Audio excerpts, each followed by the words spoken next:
Τα μεσημέρια αφήνουμε διάφορα αντικείμενα και κάθε πρωί για να παίζουν, όπως αυτές τις μπάλες και συνήθως θα τη βρουν κάπως έτσι. Όπως τα ρημίς και η γέλια.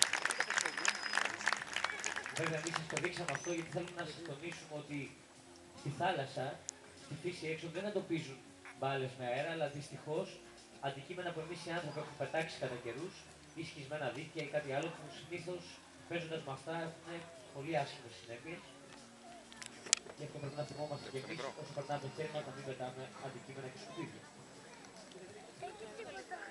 Και πάμε τώρα να δούμε έναν υπέροχο χορό από τη Σάρα και τον Ερμή.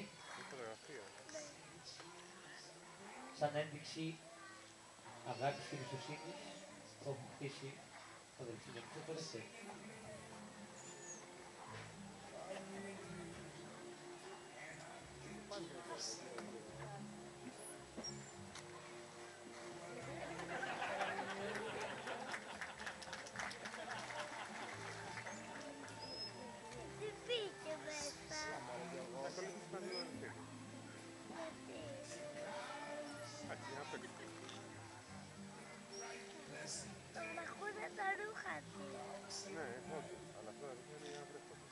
Η Σάρα και ο Ερμή θα τους δώσουμε ένα χειροκρότημα.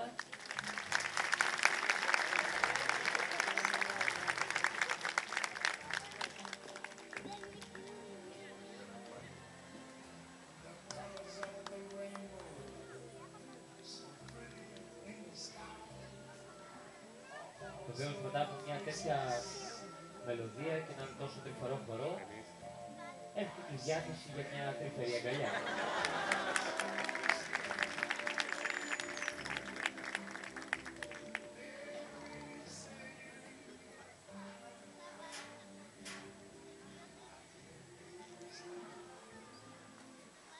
Και τώρα πάμε να δούμε τα δελφίνια μας, την αγαπημένη τους δραστηριότητα, τα άλματα.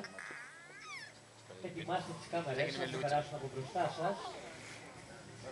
Τα άλματα περιμετρικά στη πισίνα.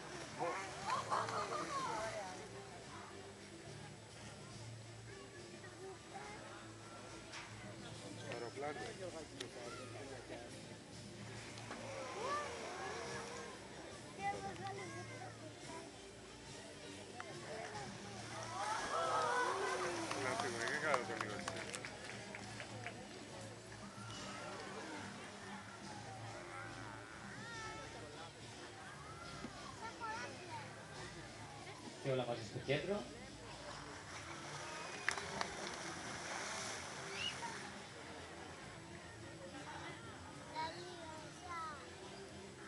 Τα άλματα λοιπόν, τα δελφίνια τα πραγματοποιούν είτε για να παίξουν, είτε για να εντυπωσιάσουν το αντίθετο φύλλο, είτε απλά για να ελέγξουν τον περιβάλλον χώρο τους.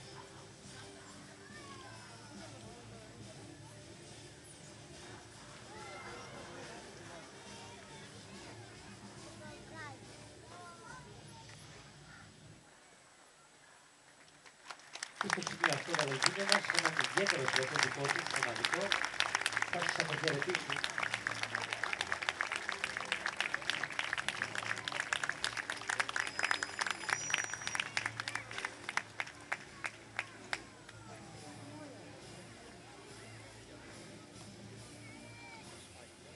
Να ετοιμαστούμε να ρίξουμε ακόμα μια ματιά στα υπέροχα αυτά πλάσματα.